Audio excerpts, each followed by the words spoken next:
Mission 300 को पूरा करने के खातिर नरेंद्र मोदी देश भर में घूम रहे हैं और इसी कड़ी में वो राहुल गांधी के चुनावी क्षेत्र गांधी परिवार के गढ़ अमेठी में पहुंचे। मोदी ने अमेठी में राहुल और सोनिया गांधी के साथ साथ समाजवादी पार्टी को भी निशाने पर लिया और एक बार फिर चाय बेचने वाली अपनी छवि को भुनाने की कोशिश की।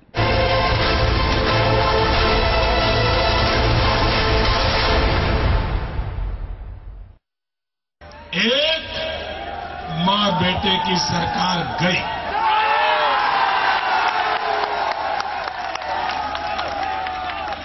अब मां बेटे की सरकार को कोई नहीं बचा सकता। कुछ इसी आत्मविश्वास के साथ बीजेपी के पीएम कैंडिडेट नरेंद्र मोदी पहली बार गांधी परिवार के गढ़ में गरजे।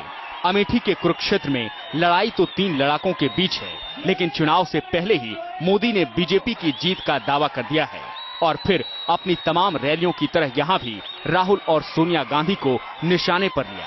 ये कह लड़ाई तो 3 लड़ाकों के बीच है, लेकिन चुनाव से पहले ही मोदी ने बीजेपी की जीत का दावा कर दिया है और फिर अपनी तमाम रैलियों की तरह यहां भी राहुल और सोनिया गांधी को निशाने पर लिया। ये कहते हुए कि 10 सालों की ट्रेनिंग के बाद भी राहुल गांधी ने सियासत का कोई सबक नहीं सीखा है। मैडम सोनिया जी ने कहा, ये मोदी तो अभी चुनाव के नतीजे नहीं आए और अपने आप को प्रधानमंत्री मान बैठा है। मैं जानता हूं एक मां के लिए ये समय कितना कठिन है। मैं जानता हूं बेटे को तैयार करने के लिए 10 साल इस मां ने कितना कष्ट झेला है, मैं समझ सकता हूं। बेटा कहीं सेटल हो जाए इसलिए मां ने क्या कुछ नहीं किया। एक मां को मैं समझ सकता हूं और इसलिए मां के नाते आपके 10 साल की मेहनत पानी में जा रही है। इसके कारण आपकी परेशानी में समझ सकता हूं। मां की पीड़ा समझते हुए मोदी ने सोनिया गांधी पर तीखे वार किए, तो साथ ही अपनी मां की सादगी का जिक्र कर भ्रष्टाचार को बर्दाश्त न करने का अपना कमिटमेंट भी दोहराया। चौथी बार मुख्यमंत्री हूं, सुखी राज्य का मुख्यमंत्री हूं, लेकिन उस सुखी राज्य के 4 बार बने मुख्यमंत्री की मां, उसकी मां 90 साल से ज्यादा उम्र है। जब वोट डालने गई तो किराए के ऑटो रिक्शा में गई थी।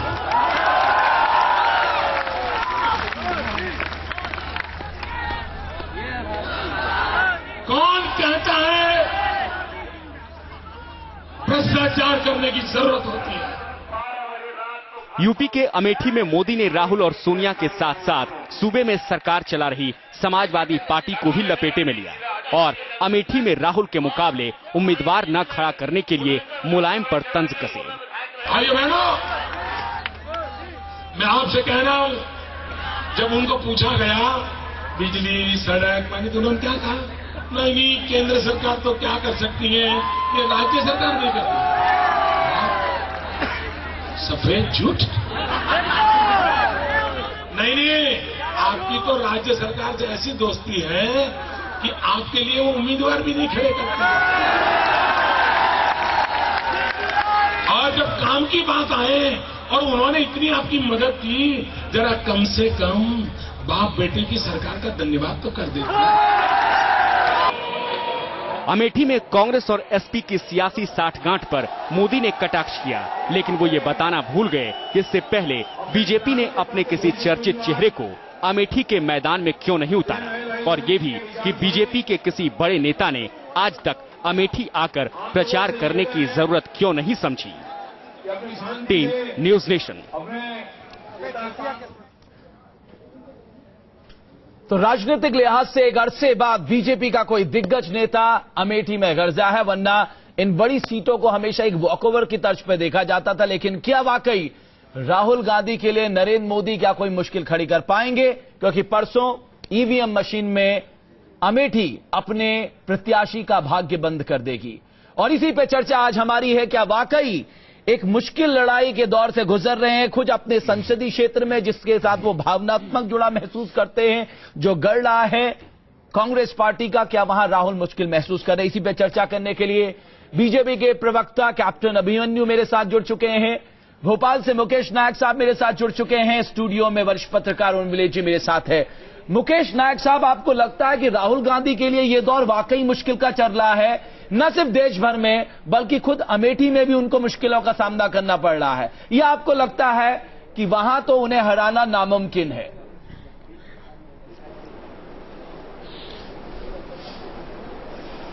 देखिए रमेश जी, अपनी जिंदगी में पहली बार नरेंद्र मोदी जी अमेठी गए थे और दूसरी बार उन्हें जाना नहीं है।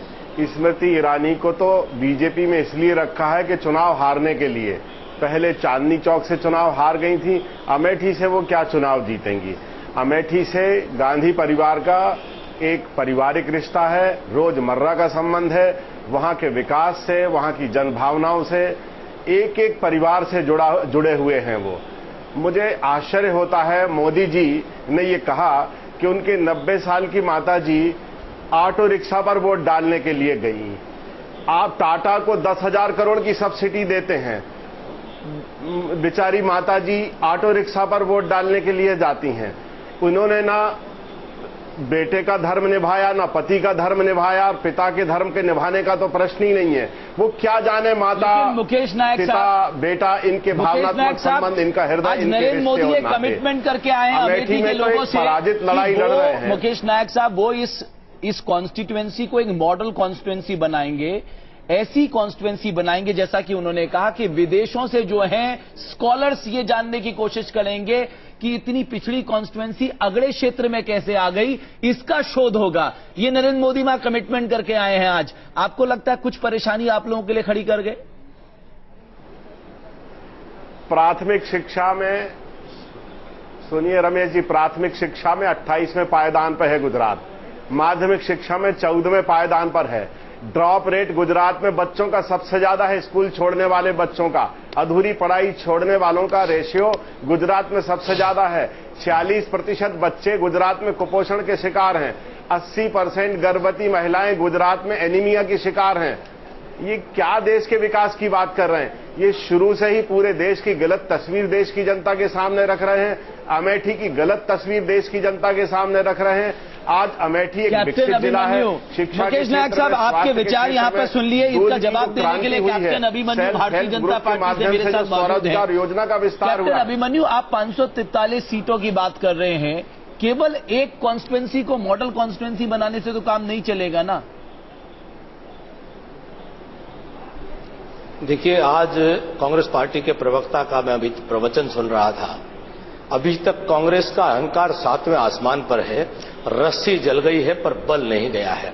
आज भी वो ये कह रहे हैं कि भारतीय जनता पार्टी के उम्मीदवार तो केवल वहां हारने के लिए आए हैं। ये आज नरेंद्र भाई मोदी जी ने अमेठी की दर्द भरी दास्तान, अमेठी के लोगों की कहानी आज अपनी जुबानी वहां पर रखी है कि क्या कारण है।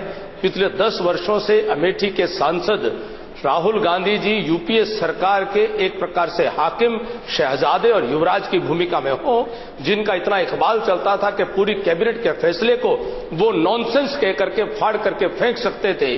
और उत्तर प्रदेश की सरकार चाहे बसपा की रही हो, चाहे सपा की रही हो, एक चाबी घुमा करके केंद्र में उनको समर्थन देती आई है। और आज इतना संबंध उनका है कि समाजवादी पार्टी के सहयोग लेकर के वो रायबरेली और अमेठी में चुनाव लड़ रहे हैं। इन सब के बावजूद अमेठी की इतनी दयनीय स्थिति है कि वहां पर बेरोजगार की इतनी, वहां पर भूखमरी की स्थिति है, वहां पर कुपोषण की स्थिति है। सवाल ये है, जैसा कि मुकेश नायक साहब ने कहा, शौचालय महज एक दिन जाने से, वहां 45 मिनट बोलने से या 35 मिनट बोलने से क्या आपको लगता है कि अमेठी की जनता आप पे भरोसा जताएगी? नायक जी को जितना समय दिया जी, मैं उसी बात पर आ रहा हूं कि 10 वर्ष के राहुल गांधी जी के कार्यकाल का ही हम जिक्र कर रहे हैं कि पूरी सत्ता की चाबी उनके हाथ में होने के बावजूद अमेठी तड़पता रहा, अमेठी सिसकता रहा, अमेठी का ये शब्द अच्छे लगते क्या नहीं किया राहुल गांधी ने, ये बताइए ना। परंतु कुछ नहीं किया। सर, उन्होंने तो गुजरात मॉडल को लेकर सवाल खड़े कर दिए। प्राइमरी एजुकेशन में ये है, सेकेंडरी एजुकेशन में ये है, हायर एजुकेशन में ये है, मैलन्यूट्रिशन में ये है, एनीमिया में ये है। वोट की अपील कर रहे हैं। आप अमेठी में बताइए क्या काम नहीं हुआ? आपको तो फिगर्स बिल्कुल आपको याद होने चाहिए। आप बताइए अमेठी में क्या कुछ नहीं हुआ? बिल्कुल जुबानी है, बताइए, जुबानी याद है। बताइए। आपको कैप्टन बताते अभिमन्यु हैं कि अमेठी के अंदर आज तक एक भी ढंग का डिग्री कॉलेज नहीं है। अमेठी के अंदर जो नियोनेटल मोर्टेलिटी रेट है वो 83% है। अमेठी के अंदर 82% लोगों को अभी तक सुचारू पेयजल की व्यवस्था नहीं है। अमेठी के अंदर विद्यालयों के अंदर लड़कियों के लिए शौचालय की व्यवस्था 60% से करीब विद्यालयों में अब तक हो नहीं पाई है। ये गुजरात के मॉडल से तुलना करें, अमेठी की प्रति व्यक्ति आय कैप्टन अभिमन्यु, आपका स्रोत क्या है? प्रति व्यक्ति कम है, जबकि देश की प्रति व्यक्ति आय 60,000 रुपए है। पूरे उत्तर प्रदेश की प्रति व्यक्ति आय 30,000 रुपए का सोर्स क्या है? और अमेठी की 19,800 रुपए है। हमको एक एक आंकड़ा जुबानी अमेठी के लोगों ने बताया है। सब वहां पर स्मृति ईरानी जी ने जाकर के अमेठी के लोगों के बीच में जो कार्य किया है, अमेठी की जनता करवट ले रही है। पहली बार उनको एहसास हो रहा है। जी, अब सवाल ये उठता है कि हम सब जानते हैं कि साहब अमेठी में सिर्फ हमने कभी ये चर्चा नहीं की अमेठी और रायबरेली को लेकर कि साहब यहाँ जीतेगा हारेगा कौन। हम सब लोग इसी पे चर्चा करते थे, मार्जिन क्या रहेगा, जमानत किसकी जब्त होगी।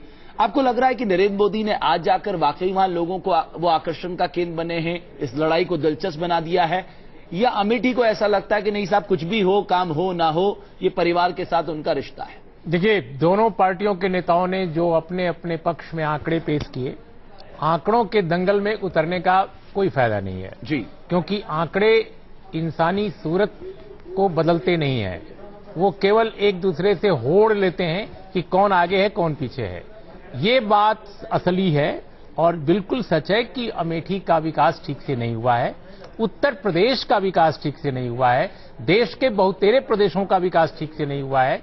अगर हम सिर्फ अमेठी की बात आप आज करें, क्योंकि आप अमेठी को लेकर चर्चा में आए हैं, भाई ये उत्तर प्रदेश में सरकार आज मुलायम सिंह की है, मायावती की इसके पहले थी, बहुत पहले राम प्रकाश गुप्ता की सरकार थी जो भाजपा के बड़े नेता थे, राजनाथ सिंह की सरकार थी, कल्याण सिंह की सरकार थी। अगर अमेठी को नेहरू गांधी परिवार के गढ़ होने से आपको रोकना था, उनसे छीनना था, उस दौरान भारतीय जनता पार्टी चाहती तो रायबरेली और अमेठी में विकास का एक नया मॉडल खड़ा करके तब क्यों नहीं किया? बता सकती थी कि हमारी सरकार कैसे नेहरू गांधी परिवार के फोर्ट में घुसपैठ कर रही है। पार्लियामेंटेरियन से कितनी अपेक्षा पाले हुए हैं? उसके पास 5 करोड़ एक साल में आते हैं। लेकिन सवाल इस बात का है, आपके पास एग्जैक्टली आप जो कह रहे हैं, मैं यही तो कह रहा हूं कि भाई आपकी प्रदेश सरकार थी इतने साल, अगर मुलायम सिंह की सरकार ने, मायावती की सरकार ने काम नहीं किया है आपके मुताबिक, तो आपने उस प्रदेश के राहुल गांधी ने क्या किया? जी यही कहते हैं कि साहब आप बताइए, नेशनल हाईवे अगर नहीं बने तो मुझसे सवाल करिए,